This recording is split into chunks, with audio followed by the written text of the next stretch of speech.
اس کا مطالعہ کرنے والے، اس میں ریسرچ کرنے والے، اس میں پیش کرنے والے کوئی ہے نہیں، کیونکہ ہم ہی سن رہے ہیں۔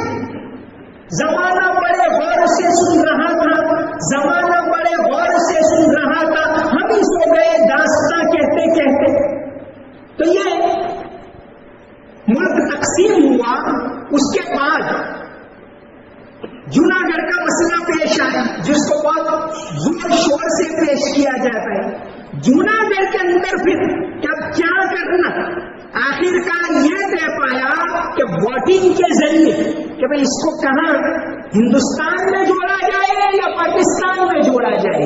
تو ووٹنگ 20 فروری 1948 کے دن پوری ریاست جوناگڑھ کے اندر ووٹنگ ہوئی۔ ووٹنگ کے اندر باقاعدہ سی وی ناگرکر اس زمانے کے الیکشن کمشنر وہ یہاں موجود، بلکہ لندن سے دا ٹیلی گراف جو اس زمانے کا بہت بڑا اخبار کہا جاتا تھا، وہاں اس کے اندر سے بھی نمائندہ یہاں کور کرنے کے لیے آیا اور دوسرے کئی نمائندے آئے اور یہاں ووٹنگ کے اندر جیسے ہمارے اس مانگرول کے اندر جب 20 فروری 1948 کے دن ووٹنگ ہوئی، اس میں مانگرول میں 11,833 کل ووٹ پڑے۔ یہ جو اعداد میں بتا رہا ہوں، سردار ولبھ بھائی پٹیل ان کے جو خاص ساتھی، ریاستوں کے جوڑنے کے خاص ساتھی بی پی مینن، ان کی کتاب ہے integration of the Indian states. اور اسی طرح یہاں بھاؤنگر یونیورسٹی کے پروفیسر صاحب ہیں جانی صاحب، انہوں نے بھی ایک کتاب لکھی جوناگڑھ میں نوابی شاشن و انت، لیکن اس میں وہ انہیں بی پی مینن کی کتاب سے اندر سے اعداد لیے آنکڑے کہ جب ووٹ پڑے 11,833 کے اندر 8 ووٹ مانگرول شہر میں، 8 ووٹ جوناگڑھ کے 8 ووٹ پاکستان کے سپورٹ میں پڑے، باقی سب انڈیا کے سپورٹ میں۔ کون کہتا ہے کہ یہ پاکستان کے سپورٹر ہے؟ ایسا کون کہتا ہے؟ باقاعدہ ووٹنگ ہو رہا ہے اور اس زمانے میں اتنی بڑی آبادی مسلمانوں کی آج بھی آئے، 8 ووٹ جو کوئی نواب کے قریبی ہو سکتے، ان کے ووٹ ہو سکتے، باقی سب کے سب 11,833 میں سے 11,825 ووٹ پڑے انڈیا کے فیور میں۔ تو ہم نے بائی چوائس اس ملک کے اندر رہنا پسند کیا ہے، ہم رہیں گے اس ملک کے اندر، ہم اپنے حقوق حاصل کریں گے اس ملک کے اندر۔ محبت اور بھائی چارے کے پیغام کو ہم نے پہلے بھی عام کیا ہے اور آج بھی عام کریں گے۔ تو یہ ٹی ڈبلیو آرنولڈ نے اپنی کتاب میں لکھا ہے کہ اسلام کے اوپر جب بھی حالات آئے تو وہ اور زیادہ ابھرا، اور انہوں نے مثال دی تاتاری فتنے کی کہ تاتاری فتنہ جب پیش آیا 1200 کے بعد اور مکمل قبضہ بغداد کے اوپر ان کا ہوا 1258 میں۔ ایک طرف ایک ریاست دب رہی ہے اسی 13ویں صدی میں کہ وہاں تاتاری قبضہ کر رہے ہیں بغداد کے اوپر۔ 1206 کے اندر ہندوستان میں ایک نئی سلطنت ابھرتی ہے دہلی کے اوپر، قطب الدین ایبک بنائے جاتے ہیں۔ ادھر انڈونیشیا اور ملیشیا، وہاں ایک نئی اسلامی سلطنت ابھرتی ہے۔ سب سے زیادہ مسلم آبادی دنیا میں انڈونیشیا کے اندر ہے، اور ادھر الجیریا تک اسلام پہنچتا ہے۔ 3 نئی ریاستیں قائم ہوتی ہیں بڑی بڑی، جب ایک ختم ہوتی۔ تو انہوں نے یہ لکھا ہے، بہت ساری ایسی مثالیں پیش کی ہیں کہ اسلام اور مسلمان جب بھی حالات آئے ہیں تو اور زیادہ ابھرے۔ تو حالات سے گھبرانے کی کوئی بالکل ضرورت نہیں، ہم تو عوام کو حوصلہ دینے والے لوگ ہیں، ہم تو یہ کہنے والے لوگ ہیں کہ بھئی دنیا میں جو کچھ ہوتا ہے ہم سب مکمل یقین رکھتے ہیں کہ اللہ تبارک و تعالیٰ کے حکم کے بغیر ہو ہی نہیں سکتے، پھر ہمیں گھبرانے کی کیا ضرورت ہے؟ تو نبی کریم صلی اللہ علیہ وسلم نے حضرت سعد بن معاذ اور حضرت سعد بن عبادہ کو کہا کہ دیکھو اگر کوئی ایڈورس بات ہو, اگر کوئی ایسی بات ہمارے مخالف لگے تو مجھے اکیلے میں کہنا ہے. خیال رکھیں میں لوگوں کا حوصلہ پست نہ ہو. تو سب سے پہلا کام ہمارا اجتماعیت. مولانا محمد علی جوہر, یہ حالات جو ہم پر شروع ہوئے وہ تو انگریزوں کی آمد کے بعد, انگریز جب یہاں آئے اور انہوں نے بھاپ لیے, ایک بہت بڑا انگریز W ہنٹر, وہ یہاں بڑا افسر بن کے آیا تھا 1860 میں, اور اس زمانے کا جو وائس رائے تھا ہندوستان میں, لارڈ میو, اتنا بدماش لارڈ میو, یہاں تک کہ اس کو ایک وہ شیر علی آفریدی کرتے تھا, شیر علی آفریدی جن کو انڈامان کے اندر قید کر لیا تھا. لارڈ میو جب وہاں جانے والا تھا انڈامان میں, اور آفریدی شیر علی آفریدی کو معلوم ہوا کہ آنے والا ہے, حالانکہ وہ تو وہاں قید میں تھا, اس نے پلان بنایا کہ مجھے اس کو مار ڈالنا ہے. اور جب یہ وائس رائے وہاں گیا, اس سے پہلے شیر علی نے ایک نیا دھندا شروع کیا حجامت کرنے کا, کہ قیدیوں کی حجامت کرتا تھا, اور اس بہانے اس نے اسرا حاصل کر لیا. اور لارڈ میو گیا, پوری تاریخ کے اندر, انگریزوں کی تاریخ کے اندر اگر کسی وائس رائے کا قتل ہوا ہو تو وہ لارڈ میو, اور یہ کیا شیر علی نے. تو لارڈ میو نے اس کو ابھارا. W ہنٹر نے ایک کتاب لکھی ہے اور انڈین مسلمانس, یہ ہمیں پڑھنے کی ضرورت ہے. نبی کریم صلی اللہ علیہ وسلم حالات سے باخبر رہتے ہیں, جیسا کہ آتا ہے حدیث کی کتابوں کے اندر کہ اس زمانے میں ہتھیار سب سے اچھے بنائے جاتے تھے. جرش, شام کا ایک شہر تھا جرش, تو اللہ کے نبی صلی اللہ علیہ وسلم نے غیران ابن سلمہ اور ابن مسعود ثقفی, ان دونوں کو بھیجا. عروہ ابن مسعود ثقفی, کیا آپ جاؤ اور وہاں یہ ٹیکنیک سیکھ کے آؤ. ضرورت پڑی تو زید ابن ثابت کو کہا کہ آپ سریانی زبان سیکھو. مولانا محمد قاسم نانوتوی رحمت اللہ علیہ, انہوں نے 3 مرتبہ حج کیا ہے. یہ ان کے حالات مولانا منازل احسن گیلانی بہت بڑے عالم گزرے ہیں, انہوں نے سوال قاسمی کر کے کتاب لکھی, اس میں لکھی. تو یہ مولانا محمد قاسم نانوتوی رحمت اللہ علیہ جب تیسری مرتبہ حج میں گئے 1877 میں, آنے کے بعد 1880 میں آپ اس دنیا سے چلے گئے. تو تیسری مرتبہ جب حج میں گئے تھے آپ, اس دوران جو جہاز کا کپتان تھا, اٹالین تھا, اس نے دیکھا, کیونکہ سارے حاجی لوگ تھے, جیسے آج ہم دیکھتے ہیں, آج تو سب یعنی پکنک کے لیے جاتے, پھر بھی ایک شوق ہوتا ہے, ایک ولولہ ہوتا ہے, ایک جذبہ ہوتا ہے. اس زمانے میں تو لوگ سال ہاں سال انتظار کے بعد جایا کرتے تھے. تو کپتان نے دیکھا کہ بھئی یہ جہاز میں یہ لوگ یہ پتہ نہیں کیا کر رہے ہیں, کیا پڑھتے ہیں, لبیک پڑھتے, یہ کرتے وہ کرتے. اس کو ایک تجسس ہوا کہ یہ کیا, یہ مذہب کیا ہے, اس کے بارے میں جانے. تو انہوں نے کچھ لوگوں کو پوچھا, کیپٹن کسی نے بتایا کہ اس جہاز میں ایک بہت بڑے اسلامک اسکالر ہیں فلاں مولانا قاسم نانوتوی, ان سے آپ پوچھو. مولانا کو بلایا, بات چیت ہوئی, کیونکہ مولانا انگلش نہیں جانتے تھے, وہ اردو نہیں جانتا تھا, ٹرانسلیٹر کے ذریعے بات ہوئی. اس کے بعد کئی دنوں تک بات ہوتی رہی جہاز میں.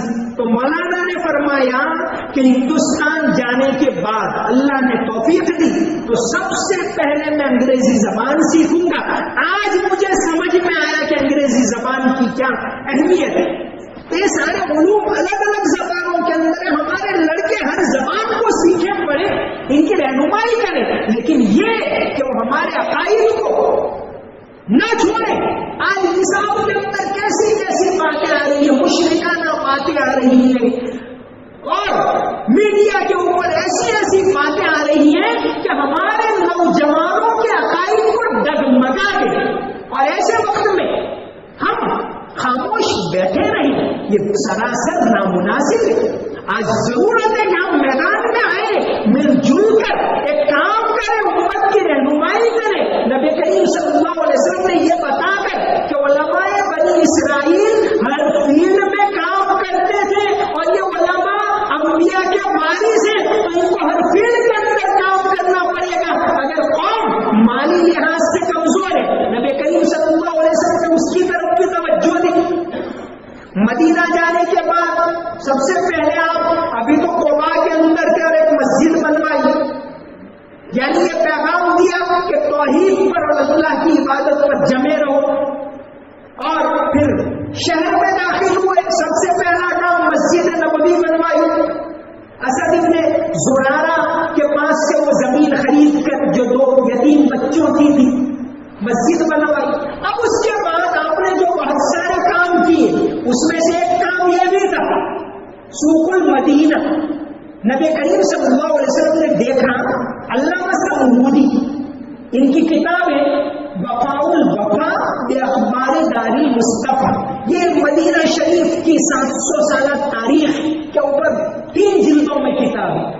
انہوں نے لکھا ہے کہ نبی کریم صلی اللہ علیہ وسلم نے دیکھا کہ مدینہ میں کوئی مارکیٹ نہیں ہے، بھی تجارت تو لوگ کریں گے، کمائیں گے، حلال روزی حاصل کریں گے، کسب الحلال فریضۃ بعد الفرائض۔ آپ نے صحابہ کرام کے درمیان اتحاد بھی کروا دیا، اور یہ پیغام دیا کہ یہ اس امت کی بہبودی آپسی اتحاد کے اندر ہے۔ آج تو پتا نہیں کہ اتنا زیادہ انتشار، جو دور چاروں طرف سے عقائد کے اوپر وار ہو رہا ہے، ایمان کے اوپر وار ہو رہا ہے، اور پریشان ہے، اور اس دور کے اندر انتشار یہ سراسر ناپسندیدہ ہے۔ ہمیں ایک ہونے کی ضرورت ہے۔ سب سے پہلے تو ہمارے طبقے کو مل جل کر اس کے لیے سوچنا پڑے گا۔ نبی کریم صلی اللہ علیہ وسلم نے آخر وہ تعلیم دی، ہم پڑھتے ہیں اور پڑھاتے ہیں ہم سب کہ اسمعوا وادیو، کہ آپ کو سننا پڑے گا، ماننا پڑے گا۔ اگر ایک حبشی غلام کو تمہارا امیر بنا دیا جائے تو یہ تو ہم پڑھنے والے، تو کوئی بھی امیر بن جائے، یہ بن جائے کہ یہ بن جائے کہ باہر کا کوئی گودرا کا آدمی آ کر اس کو امیر بنا دیا جائے۔ ہم کو تو اللہ کے نبی صلی اللہ علیہ وسلم کی یہی تعلیم ہے کہ مل جل کر ایک ہو کر، اور آج سب سے زیادہ ضرورت اس بات کی کہ امت کو ایک کرے، امت کے حوصلوں کو بلند کرے، امت کو یہ بتائے کہ ہم اس ملک کے اندر، دنیا میں سب سے زیادہ مسلمان انڈونیشیا میں ہیں، دوسرے نمبر پر یہ پڑوس کے ملک میں ہے۔ انڈونیشیا میں 24 کروڑ ہے، یہاں سوا 21 کروڑ ہے، اور یہ انڈیا میں 21 کروڑ، دنیا میں تیسرے نمبر کی سب سے بڑی مسلمان آبادی اگر کہیں ہے تو اس ملک کے اندر ہے۔ اور میں نے مثال دی کہ ہم یہاں اس ملک کے اندر بائی چانس نہیں، بائی چوائس رہے۔ ہم نے بہت، جیسے میں نے مثال دی، ایسی تو ڈھیر ساری مثالیں۔ پورے جوناگڑھ میں 2,22,000 اور پلس ووٹ پڑے تھے، اس میں 130 پاکستان کے فیور میں پڑے تھے، اور باقی 2,22,500 ووٹ انڈیا کے فیور میں پڑے تھے۔ حالانکہ اتنی بڑی مسلمان آبادیاں ہیں، تو ہم اپنے اختیار سے، اپنی چوائس سے اس ملک کے اندر رہے ہیں، ہم اس ملک سے محبت کرتے ہیں، اور ہم اس ملک سے محبت کریں گے، اور اس ملک کے اندر ہمارے حقوق تھے، تو ہم اپنی قوم کو اس سلسلے میں بیدار کریں، اپنی عالی شان تاریخ ان کو بتائیں کہ اس ملک کو کس طرح ہم نے سنوارا ہے، اس کے اندر ریسرچ کریں۔ آج ہماری تاریخ مٹتی جا رہی ہے کیونکہ ہم نے ریسرچ کرنا چھوڑ دیا، ہم نے اپنے بچوں کو آگے بڑھانا چھوڑ دیا، پڑھانا چھوڑ دیا۔ تو ان کے حوصلوں کو بلند کریں، ان کو پڑھائیں، ان کو آگے بڑھائیں۔ مولانا محمد علی جوہر جنگ آزادی کے بہت بڑے رہنما، انہوں نے اصل کام کہاں سے شروع کیا؟ اصل کام تو انہوں نے شروع کیا آپ لوگوں نے بھی کچھ پڑھا ہوگا خلافت تحریک، کیونکہ صدیوں تک 1400-1350 سال تک جو امت خلافت کے نام سے متحد تھی اس کو منتشر کرنے کا پلان ہوا تو مولانا محمد علی جوہر رحمۃ اللہ علیہ نے اس ملک کے اندر خلافت تحریک شروع کی۔ جنگ آزادی کی تحریک کا ایک حصہ ہے خلافت تحریک، یہاں تک کہ دوسرے بڑے بڑے لوگ گاندھی جی بھی خلافت تحریک کے اندر جڑے، تو مولانا محمد علی جوہر نے بھانپ لیا کہ اس امت کا اتحاد بہت زیادہ ضروری، اسی وجہ سے تو مولانا محمد علی جوہر وہ لوگ میڈیا کی طاقت کو اس زمانے میں بھانپ گئے۔ محمد علی جوہر کامریڈ اخبار چلاتے تھے، لندن تک جاتا تھا اور انگریز لوگ اس کے منتظر رہتے تھے، انگلش میں نکالتے تھے، ہمدرد اخبار اردو میں نکالتے تھے۔ مولانا آزاد نے بھانپ لیا تھا کہ میڈیا کی طاقت کیا ہے، الہلال اور البلاغ نکالتے تھے، لیکن آج یہ آزادی کے بعد میڈیا کی طاقت کیا ہے وہ بھول گئے۔ ان سارے فیلڈ کے اندر رہنمائی کرنے کی ذمہ داری علماء کی ہے۔ کیا ہم اس بات کا یقین نہیں رکھتے کہ کل قیامت میں اللہ تبارک و تعالیٰ سوال کرے گا، اے فلاں عالم، اے فلاں عالم، اے فلاں عالم، جس وقت یہ غلط فہمیاں پھیلائی جا رہی تھی، امت کے اندر انتشار ہو رہا تھا، تو عالم ہونے کا دعویٰ کرتا تھا، تجھے میں نے علم سکھایا، تو نے قرآن پڑھا، تو نے حدیث پڑھی، کیا تیری ذمہ داری نہیں تھی کہ تو کام کرے، تو بیٹھا رہے، 2 رکعت نماز پڑھ لے اور سمجھے کہ میں مسلمان ہوں، میری ذمہ داری ادا ہو گئی؟ کل قیامت کے دن یہ سوال ہم سب سے ہونے والا ہے۔ ہم سب اس بات کے اوپر یقین رکھتے ہیں تو ہماری ذمہ داری بنتی ہے، ہم ایک ہو کر امت کو ایک کرنا یہ ہماری ذمہ داری ہے۔ کل قیامت کے دن اس کا سوال ہم تمام سے ہونے والا ہے۔ کیا ہم اس کے اوپر یقین نہیں رکھتے؟ ہم نے قرآن حدیث اس لیے پڑھا کہ پڑھ کر اس کو رکھ دیا، ختم ہو گیا؟ بالکل نہیں، ہماری ذمہ داری اسی لیے تو ورثۃ الانبیاء کا درجہ دیا گیا۔ ورثۃ الانبیاء کہا گیا کہ نبیوں کے وارث ہیں، تو کیا نبی اس نبیوں کے وارث اس طرح ہوں گے؟ قرآن کریم کے اندر نبیوں کے جہاں کام بتائے گئے 4 مقام ایسے ہیں جہاں فرمایا وَيُزَكِّيهِمْ كَمَا أَرْسَلْنَا فِيكُمْ رَسُولًا مِّنكُمْ يَتْلُو عَلَيْكُمْ آيَاتِنَا وَيُزَكِّيكُمْ، یہ سورہ بقرہ کے اندر ہے اور پہلے پارے کے اندر بھی ہے، 4 پارے میں لَقَدْ مَنَّ اللَّهُ عَلَى الْمُؤْمِنِينَ إِذْ بَعَثَ فِيهِمْ رَسُولًا مِّنْ أَنفُسِهِمْ يَتْلُو عَلَيْهِمْ آيَاتِهِ وَيُزَكِّيهِمْ، اپنے آپ کا تزکیہ کرنا، وَيُعَلِّمُهُمُ الْكِتَابَ وَالْحِكْمَةَ، کتاب اور حکمت کو عام کرنا، لوگوں کی رہنمائی کرنا، یہ ہماری ذمہ داری ہے۔ تو مولانا محمد علی جوہر نے اس زمانے میں بھانپ لیا تھا، اسی لیے تو جب مولانا 1930 کے اندر یہاں سے گئے، برطانیہ یہاں سے گئے، ایک وقت گیا برطانیہ کے اندر راؤنڈ ٹیبل کانفرنس کے اندر، اور وہاں یہ مانگ کرنے کے لیے کہ ہندوستان کو مکمل آزادی دی جائے، مولانا محمد علی جوہر گئے اور نومبر 1930 میں وہاں بڑے بڑے انگریزوں کے سامنے مولانا نے انگریزی کے اندر بیان کیا اور کہا کہ میں ہندوستان میں ایک غلام ملک میں واپس جانے والا نہیں ہوں۔ اے وکٹوریہ کے بیٹے سن لے، اگر تم مجھے آزادی نہیں دیتا تو اس برطانیہ کے اندر مجھے قبر کی جگہ دینا، میں غلام ملک میں واپس جانے والا نہیں ہوں۔ یہ نیڈر تھے، ایسے لوگ تھے، اور اللہ کا کرنا ایسا ہوا کہ اس کے 2 ماہ کے بعد 4 جنوری 1931 میں حضرت کا انتقال ہو گیا۔ اب کیا کیا جائے؟ ان کے بھائی شوکت علی اس بات پر متفق نہیں تھے کہ جس ملک کے خلاف انہوں نے تحریک چلائی اس برطانیہ میں ہم ان کو دفن نہیں کریں گے۔ دوسری طرف یہ بات آئی کہ ہندوستان میں تو وہاں تو انہوں نے وصیت کی ہے کہ مجھے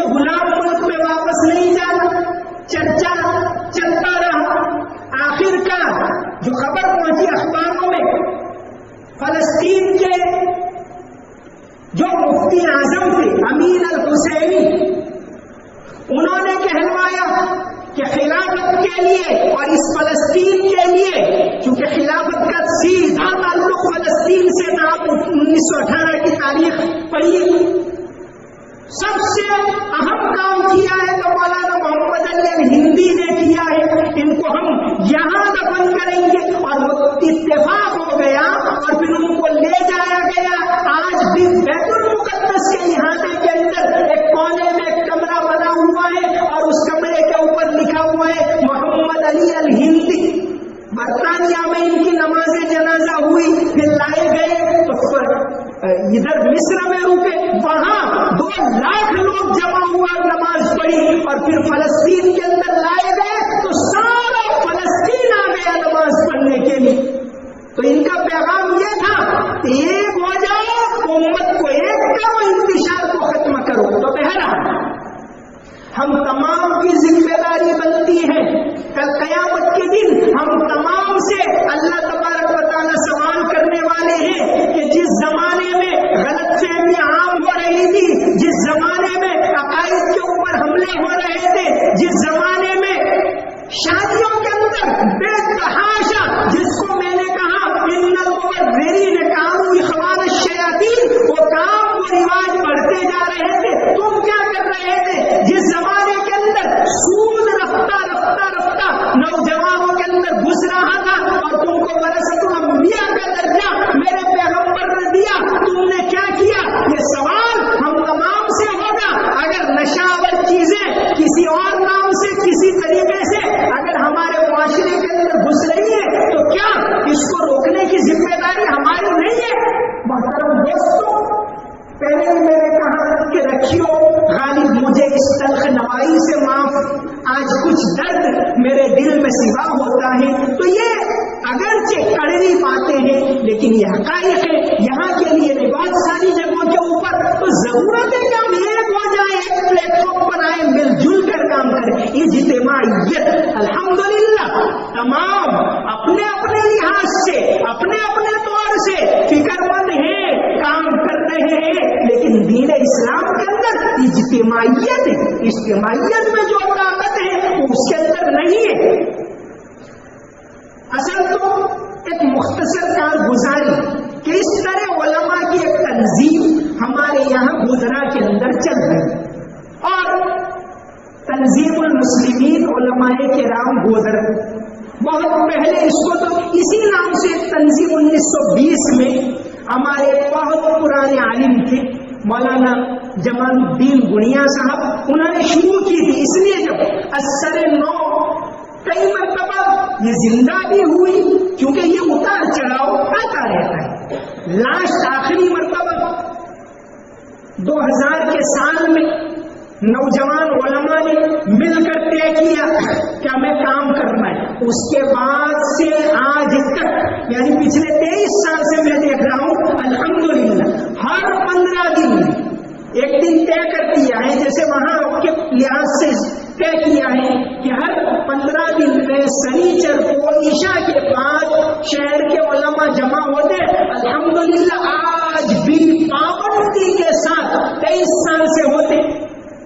جب ملیں گے تو مسائل سامنے آئیں گے، بہت سارے کام ہو رہے ہیں، معاشرتی زندگی کے مسائل کیا ہیں اس پر بھی کام ہو رہے ہیں۔ اگر پتہ چلتا ہے کہ سماج میں سود فلاں نام سے داخل ہو رہے ہیں، جیسے پچھلے ہفتے میں ہر 15 دن ایک پرچہ تیار ہوتا ہے اور ساری مسجدوں میں پڑھا جاتا ہے، 5-6 منٹ کا پرچہ کہ بھئی اس جمعہ میں کیا بیان کرنا چاہیے۔ جیسے پچھلے جمعہ کو ایک پرچہ پڑھا گیا کہ کسی کا انتقال ہو جائے تو نماز جنازہ کے کیا مسائل ہیں، دفن کے کیا مسائل ہیں، پھر بعد میں میت کے رشتہ داروں کو جو کھانا کھلاتے اس کے کیا مسائل ہیں، کیا کرنا چاہیے کیا نہیں کرنا چاہیے، تو اس کے اوپر ایک پرچہ تھا۔ کل ہی چونکہ ویکیشن ہوتا ہے تو ویکیشن کے اندر اسٹوڈنٹ کو جمع کرتے ہیں، کل ہی ایک دن کا اسٹوڈنٹ کو جمع کر کے جوڑ رکھا گیا تھا کیا کرنا چاہیے، موجودہ حالات کیا ہیں، اسکول کالج میں آپ کو کس طرح رہنا چاہیے، یہ رہنمائی دی گئی. تو بہت سارے کام ہوتے. ہر 15 دن میں ایک مرتبہ میٹنگ ہوتی ہے اور اکثر علماء عذر نہ ہو تو آتے ہیں، بیٹھتے ہیں، مشورہ کرتے ہیں، آپس میں مشورے سے باتیں طے ہوتی.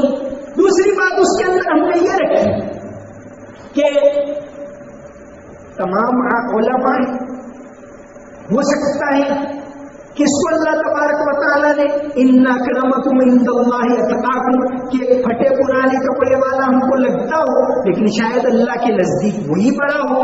ہر 4 ماہ کے اندر مشورے سے امیر بدل دے، کبھی اس کا نمبر لگا، کبھی اس کا، کبھی اس کا، بس پھر وہ جو کیا کرے اس کے مطابق چلتے ہیں. تو اس طرح کام الحمدللہ ہو رہا ہے، ایک ترتیب سے ہو رہا ہے. ہر 2 ماہ میں ایک اصلاحی مجلس ہوتی ہے.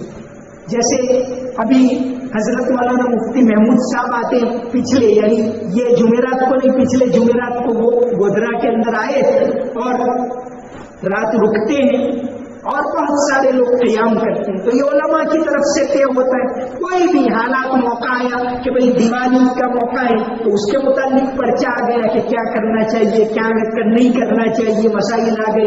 کبھی کوئی بات ایسی آئی معاشرے میں کہ پتہ چلا کہ بھئی فلاں اسکیم سے سود کے نام سے کوئی چیز آ رہی ہے، اس کے اوپر پرچہ ہوتا ہے. تو جب علماء جڑتے ہیں تو باتیں سامنے آتی ہیں، مشورہ ہوتا ہے اور اس کے مطابق کام ہوتا ہے. تو ہمارے یہاں مانگرول شہر کے اندر بھی الحمدللہ بڑی تعداد میں علماء ہیں. تو ہم بھی مل کر موجودہ حالات ہیں وہ بہت نازک حالات ہیں اور ایسے حالات میں ہماری ذمہ داری بڑھ جاتی ہے. جب حالات سنگین ہو تو ذمہ داری بڑھ جاتی ہے ایسے وقت کے اندر. تو ہم اپنی ذمہ داری کو سمجھیں کہ ہمیں ان حالات کے اندر کیا کرنا چاہیے، ان حالات کے اندر کیا ذمہ داری ہے میری. کل قیامت کے دن اللہ تعالیٰ مجھ سے سوال کرنے والے ہیں کہ تجھے علم دیا تھا، تم نے کیا کیا. ہماری ذمہ داری اتنی نہیں ہے کہ نماز پڑھانے پوری ہو گئی، نہیں. العلماء ورثۃ الانبیاء اور نبیوں کے وارث ہیں. تو اس لحاظ سے ہماری ذمہ داری بہت بڑی ہے. مولانا حضرت مفتی شفیع صاحب نے معارف القرآن کے اندر ابھی جو آیت میں نے پڑھی ثم اورثنا الکتاب الذین اصطفینا من عبادنا کہ اللہ نے اس کی کتاب کا وارث بنایا. پھر 3 قسم کے لوگ ہیں، فمنهم ظالم لنفسه ومنهم مقتصد ومنهم سابق بالخیرات باذن اللہ. اس آیت کے تحت حضرت نے لکھا ہے کہ جو اللہ کا خوف نہیں رکھتا، جو پیغمبرانہ کردار ادا نہیں کرتا، جو پیغمبروں والی یعنی روش کو نہیں اپناتا، تو عالم کہلانے کے قابل ہی نہیں. عالم کو انما یخشی اللہ من عبادہ العلماء کہ جس کے دل میں اللہ کا خوف ہو. تو محترم دوستوں، محترم بزرگوں، میں تو آپ کے سامنے ایک طالب علم ہوں لیکن یہ چند باتیں عرض کرنے کے لیے مجھے کہا گیا. تو آپ حضرات سے درد مندانہ اپیل کی جاتی ہے، آپ حضرات سے گزارش کی جاتی ہے کہ آپ بھی ایک تنظیم بنائیے اور تنظیم بنا کر طے کیجیے اور سب کم از کم 15 دن میں ایک مرتبہ ملتے ہیں. میں آتا ہوں، میری ذمہ داری اگر 15 دن میں 5 گھنٹہ دیتا ہوں، 1 گھنٹہ دیتا ہوں